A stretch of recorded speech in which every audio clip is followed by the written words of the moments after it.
యోసేపు జీవితంలో తాను పొందుకున్న కళ ఒకటి, దేవుడు తనకు చెప్పింది ఒకటి, తన జీవితంలో జరుగుతుంది మరొకటి. Total opposite. సమస్తము తను ఆశించిన ఊహించిన సమస్తానికి వ్యతిరేకంగా జరుగుతున్నప్పుడు తను నీతిని మాత్రము విడిచి పెట్టలేదు. దేన్ని విడిచిపెట్టలా? నీతిని విడిచిపెట్టలా.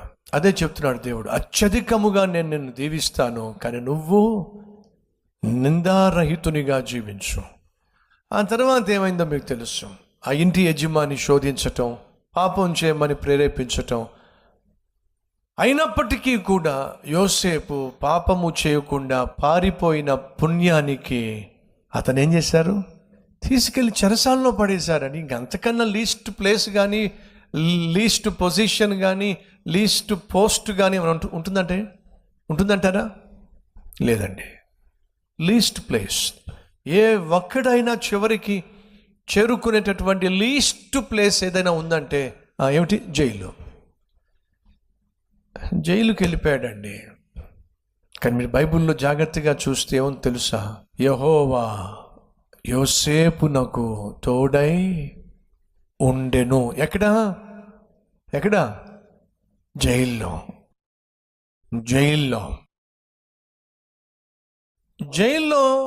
యోసేపు ఉన్నప్పుడు నిరాశతోనో లేక నిస్పృహతోనో లేకపోతే నలిగిపోయో లేదండి.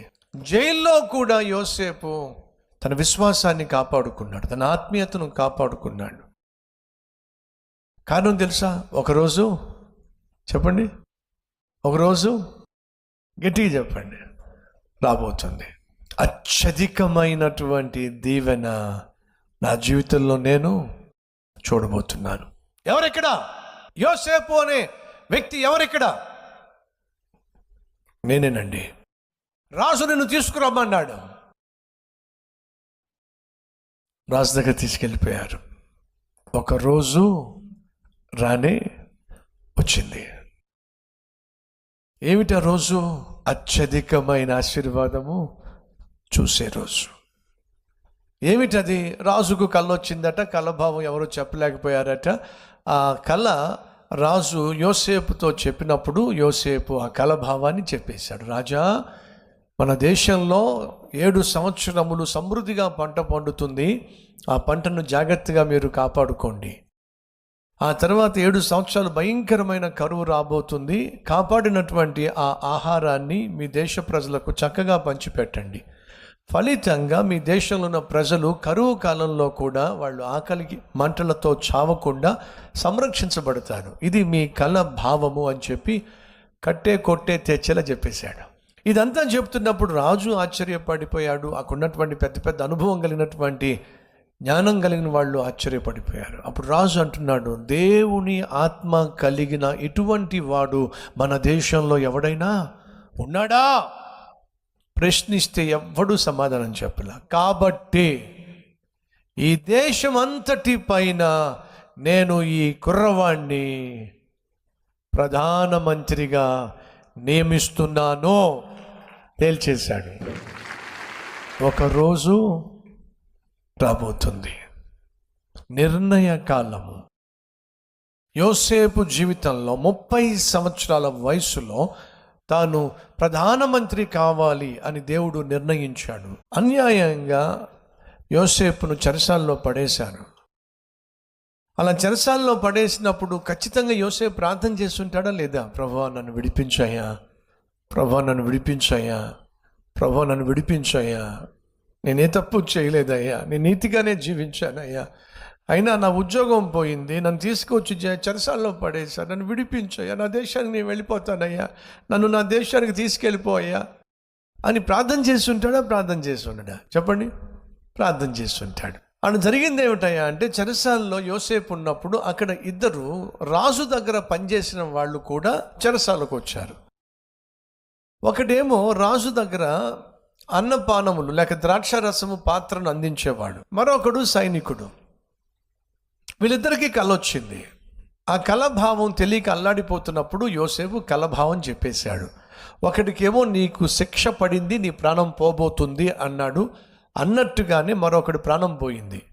రెండో వాడికేమో నీ శిక్ష కొట్టివేయబడబోతుంది, నువ్వు రాజు దగ్గరికి వెళ్ళి మళ్ళీ పానదాయకునిగా రాజు దగ్గర నువ్వు ఆహారాన్ని ఇచ్చేవాడిగా నీకు మళ్ళా పోస్ట్ రాబోతుంది అని చెప్పి అన్నాడు. అన్నట్టుగానే తనకు మళ్ళా ఉద్యోగం వచ్చేసింది. అలా ఉద్యోగం వచ్చినప్పుడు తను వెళ్ళిపోబోతున్నప్పుడు యోసేపు, ఒక్క నిమిషం, నేను నీకు చెప్పినట్టుగానే జరిగిందిగా, అక్షరాల నువ్వు చెప్పినట్టుగా జరిగింది, నీకు ఉద్యోగం వస్తుందన్నాను, తిరిగి వచ్చిందిగా, వచ్చింది. నువ్వు నిరాశ నిస్పృహలో ఉన్నప్పుడు నీకు నిరీక్షణను కల్పించానుగా, నిజంగా నీ మాటల వల్ల ఎంతో కొంత నిరీక్షణతో బతికాను. మరే వచ్చిన రిక్వెస్ట్ ఏంటో చెప్పు, రాజు దగ్గరికి వెళ్ళి నా గురించి ఒక మాట చెప్పు, ఏ తప్పు నేను చేయలేదు, పైపెచ్చు నాది దేశం కాదు, ఐగుప్తియుణ్ణి కాదు, నేను కనాను ప్రాంతం నుంచి వచ్చాను, మా నాన్నకు నేనంటే చాలా ఇష్టం, నేను లేకపోతే మా నాన్న చచ్చిపోతాడు, దయచేసి ఈ చెరసాల్లో నుండి నన్ను విడిపించమని ఒక్కసారి రాజుకు చెప్పు అని రిక్వెస్ట్ చేశాడు. ఆ పానదాయకుడు ఖచ్చితంగా నేను రాజుకు చెప్తాను అని చెప్పి వెళ్ళాడు.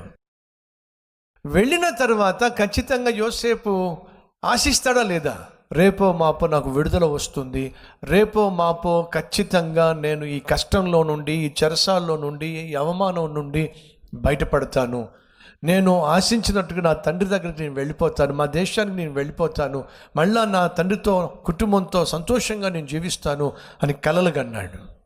ఒకరోజు అయింది, ఒక వారం అయింది, ఒక నెల అయింది, ఒక సంవత్సరం అయింది. 1000 కళ్ళతో ఎదురు చూస్తుంటాడండి, జవాబు వస్తుంది, రాలా. సంవత్సరంన్నర అయింది, జవాబు రాలా. 2 సంవత్సరాలు అయింది. ఎంత నిరాశ. ఎదురు చూశాడు, జవాబు రాలేదు. ఎగ్జాక్ట్గా 2 సంవత్సరాలు సమయం అయిన తర్వాత, ఇందాక నేను చెప్పానే, ఎవరెక్కడ, యోసేపు అనేవాడు ఎవరెక్కడ, నేనే, రాసు రమ్మన్నాడు, వెళ్ళాడు, కలభావం చెప్పేశాడు, ప్రధానమంత్రిగా సింహాసనం మీద కూర్చున్నాడు. ఇప్పుడు జాగ్రత్తగా వినండి. మనం ప్రార్థన చేసినప్పుడు మనం ఏం కోరుకుంటామంటే, ప్రభువా నాకు జవాబు దయచేయ్యా, ప్రభువా నాకు ఈ కష్టం తీర్చేయ్యా, ప్రభువా నాకు ప్రమోషన్ ఇవ్వయ్యా, ప్రభువా ఉద్యోగం ఇవ్వయ్యా, ప్రభువా గర్భఫలం ఇవ్వయ్యా, ప్రభువా. మరి ఏం ప్రార్థన చేస్తున్నారో నాకు తెలియదు. అలా ప్రార్థన చేస్తున్నప్పుడు మీకున్న ఆశ ఏమిటంటే దేవుడు జవాబు ఇవ్వాలి, జవాబు వెంటనే ఇవ్వాలి. అనగా మీరు ఆశించిన సమయంలో, మీరు కోరుకున్న సమయంలో, మీకు అనుకూలమైన సమయంలో దేవుడు జవాబు ఇవ్వాలి అని మనం ఆశిస్తూ ఉంటాం. ఒకవేళ నిజంగానే దేవుడు నువ్వు ఆశించిన సమయంలోనే జవాబు ఇచ్చినట్లయితే ఏమవుతుందో తెలుసా, ఎంత నష్టమో తెలుసా, ఎంత కోల్పోతావో తెలుసా, అర్థమయ్యేలా చెప్పి నేను ముగించేస్తా. యోసేపు తాను చెరసాలలోంచి వెళుతున్నటువంటి పానదాయకుడితో, ఒక్కసారి రాజుగారితో నా గురించి చెప్పవా, ఖచ్చితంగా చెప్తా, రేపే చెప్పు, ఒకవేళ లేకపోతే ఒక 1 వీక్లో చెప్పు, ఖచ్చితంగా చెప్తా అనుకుందాం. ఈ పానదాయకుడు వెళ్ళిన తర్వాత ఒక 1 వీక్ 2 వీక్స్ సెటిల్ అయిన తర్వాత, రాజా మీతో ఒక మాట చెప్పాలి. ఏమిటది, నేను మీ దగ్గరికి రాక మునుపు వస్తానని చెప్పి చెరసాల్లో ఒక కుర్రవాడు చెప్పాడు. ఎలా చెప్పాడు, అతడు దేవుని ఆత్మ కలవాడు కాబట్టి చెప్పగలిగాడు. రాజా ఒక చిన్న మనవి, ఏమిటది, అతడు వాస్తవంగా ఏ తప్పు చేయలా, ఏ పాపము చేయలా, పైపెచ్చు అతడు మన దేశస్థుడు కాదు, అతడు ఫారినర్, విదేశీయుడు. అన్యాయంగా అతన్ని మనం చెరసాల్లో పడేశారు. అతనికి వృద్ధాప్యంలో ఉన్నటువంటి తండ్రి ఉన్నాడు. ఈ కుర్రోడు అంటే చాలా ఇష్టం. ఈ కుర్రోడు లేకపోతే తండ్రి చచ్చిపోతాడని చెప్పి ఆ కుర్రోడు ఎంతో బాధపడుతున్నాడు. వాస్తవంగా ఏ తప్పు చేయకపోయినప్పటికీ అతను అన్యాయంగా చెరసాల్లో వేశారు. రాజా దయచేసి నా మనవి ఆలకించే ఆ కుర్రవాడిని, ఆ మంచి కుర్రవాడిని చెరసాల్లో నుంచి విడిపించి అతని దేశానికి పంపించేయండి రాజా, ప్లీజ్ రాజా అని చెప్పాడు అనుకుందాం. ఎప్పుడు వెళ్ళిన 1 వీక్లో చెప్పేశాడు అనుకుందాం. రాజు సరే అలాగే అని చెప్పి ఆ చెరసాల్లో యోసేపు అనే కుర్రోడు ఉన్నాడట, అతన్ని విడిపించండి, అతని దేశానికి పంపించేసేయండి అని శాసనం చేశాడు అనుకుందాం 1 వీక్లోనే. సో ఇప్పుడు యోసేపుకు విడుదల వచ్చేసింది, చెరసాల్లోంచి బయటకు వచ్చేసాడు. ఇక నువ్వు బానిసవు కాదు, మీ దేశం నువ్వు వెళ్ళిపో అని చెప్పి అతనికి చెప్పేశారు అనుకుందాం కాసేపు. ఇప్పుడు యోసేపు చెరసాల నుంచి బయటకు వచ్చేసాడు, బానిసగా జీవించాల్సిన అవసరం లేదు. తిన్నగా ఎక్కడికి వచ్చాడు? తండ్రి ఇంటికి వచ్చేసాడు. ఆ తండ్రి యోసేపును చూసి చచ్చిపోయాడేమో అనుకున్న యోసేపు కాస్త కళ్ళ ముందు ప్రత్యక్షమయ్యేసరికి తండ్రి గట్టిగా కౌగిలించుకొని ఏడ్చి ఉండుంటాడు. యోసేపు కూడా ఏడ్చి ఉంటాడు. యాకోబు ఏడుస్తాడు. వీళ్ళిద్దరు కాసేపు ఏడ్చిన తర్వాత, మరి భోంచేయరా? అలాగే నాన్న, చాలా ఆకలితో వచ్చానని భోంచేశాడు. ఆ రాత్రి విశ్రమించాడు, చక్కగా పడుకున్నాడు.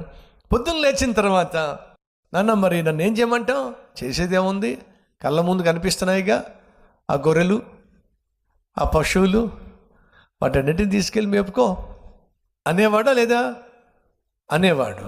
ఇప్పుడు యోసేపు ఏమయ్యేవాడు చెప్పండి? హలో, ఏమయ్యేవాడు? గొర్రెలు మేపుకునేవాడు. ఎప్పుడు? ఆశించిన సమయంలో తనకు జవాబు వచ్చేసినట్లయితే తను ఒక గొర్రెల కాపరిగా మిగిలిపోయేవాడు. 1 వీక్లో జవాబు వచ్చేసిన, 2 వీక్స్లో జవాబు వచ్చేసిన తను తిన్నగా ఇంటికి వెళ్ళిపోయేవాడు, గొర్రెల కాపరిగా మిగిలిపోయేవాడు. తను ఆశించిన సమయంలో కాకుండా దేవుడు నిర్ణయించిన సమయంలో జవాబు వచ్చినప్పుడు యోసేపు గొర్రెల కాపరిగా కాదు, దేశాన్నే పాలించే ప్రధానమంత్రిగా దీవించబడ్డాడు.